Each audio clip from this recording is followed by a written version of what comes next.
Hello traders, आपको future की tension हो या ना हो, लेकिन गवर्नमेंट को आपके फ्यूचर और ऑप्शन की टेंशन जरूर है। और इसीलिए बजट 2024 में FNO यानी फ्यूचर एंड ऑप्शन पर 30% टैक्स लगाने की बातें जोरों पर हैं। लेकिन क्या ये सच में होने वाला है, और अगर हाँ तो इसके क्या इम्प्लीकेशन हो सकते हैं? चलिए आज इस वीडियो में हम सब कुछ डिटेल में डिस्कस करते हैं। क्या आपको पता है कि इस नए टैक्स से आपके ट्रेडिंग डिसीजन कितने इम्पैक्ट होंगे? चलिए जानते हैं। सबसे पहले बात करते हैं ये टैक्स क्यों लगाया जा रहा है। गवर्नमेंट का ये कदम उठाने का मेन रीजन है सेबी की एक रिसेंट स्टडी, जिसमें पता चला है कि 89% रिटेल ट्रेडर्स ने ऑन एन एवरेज 1 लाख रुपए तक के लॉसेस एनकर किए हैं इक्विटी FNO सेगमेंट में। इसलिए गवर्नमेंट चाहती है कि रिटेल ट्रेडर्स थोड़ा कॉशियस और केयरफुल बने डेरिवेटिव मार्केट में इन्वेस्ट करते वक्त। अब सवाल ये उठता है कि गवर्नमेंट के हिसाब से ये टैक्स हाइक कितना जरूरी है। स्टडीज दिखाती है कि इंडियन रिटेल ट्रेडर्स बहुत ज्यादा स्पेकुलेटिव ट्रेडिंग करते हैं, जो लॉन्ग टर्म फाइनेंशियल हेल्थ के लिए अच्छा नहीं है। हायर टैक्सेस का एक इनडायरेक्ट बेनिफिट हो सकता है कि ये ट्रेडर्स को थोड़ा सोच समझकर ट्रेड करने पर मजबूर करेगा।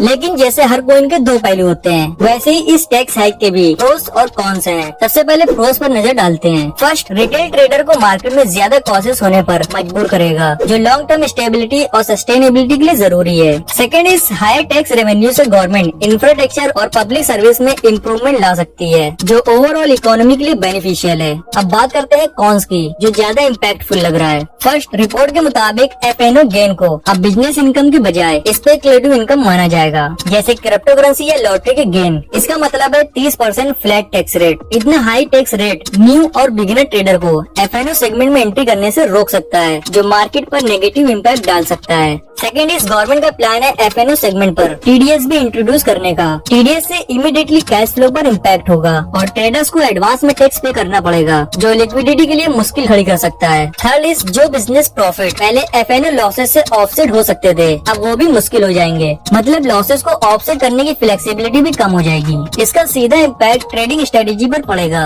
और ओवरऑल प्रॉफिटेबिलिटी को अफेक्ट करेगा। ये सब सुनकर लगता है कि गवर्नमेंट का इंटेंट भले ही रिटेल ट्रेडर को सावधान बनाना हो, लेकिन इससे मार्केट पार्टिसिपेंट पर नेगेटिव इम्पैक्ट पड़ सकता है। और अगर पार्टिसिपेशन कम होती है तो लिक्विडिटी और वोलेटिलिटी पर भी असर पड़ेगा, जो कि हेल्दी मार्केट के लिए सही नहीं है। अब फ्यूचर में फ्यूचर एंड ऑप्शन का क्या होगा ये तो कोई नहीं बता सकता, मगर एक बात जो पक्की है, ट्रेडिंग में समझदारी जरूरी है। और जब बात हो स्मार्ट ट्रेडिंग की, तो सैमको आपका बेस्ट पार्टनर बन सकता है, क्योंकि सैमको है तो आपको सबकी जानकारी है। आज ही सैमको के साथ अपना फ्री डीमेट और ट्रेडिंग अकाउंट खोलें और इन्वेस्टमेंट शुरू करें। मैं मिलता हूँ आपसे अगली वीडियो में, तब तक के लिए हैप्पी ट्रेडिंग।